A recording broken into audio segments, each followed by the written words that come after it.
ներկայացնում են հակաժողովրդավարական, հակադեմոկրատական, մարդու իրավունքների դեմ ուղղված, շատ հստակ, ընդգծված, բռնատիրական քաղաքականություն։ Իրենց քաղաքական հակառակորդների ձերբակալել են մինչև ընտրությունները, ընտրությունների ընթացքում, ընտրություններից հետո եւ խոստանում են շարունակել այդ ձերբակալությունները։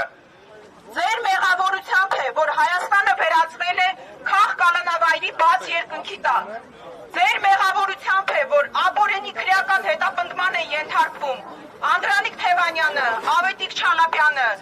եւ փոքրիկ Հիտլերի մյուս բոլոր գաղափարաքաղաքական ընդդիմախոսները։ Ձեր մեղավորությամբ է, որ հարձակում է իրականացվում հայ առաքելական Սուրբ եկեղեցու դեմ, ոտահարվում է Հայաստանի սահմանադրությունը, ճնշման են ենթարկվում փոքրիկ Հիտլերի բոլոր ընդդիմախոսները եւ օրը ցերեկով հայրենիքի գողերը դարձան նաեւ ձայնագողեր ու գողացան ընտրողների քվեն եւ ձեր մեղավոր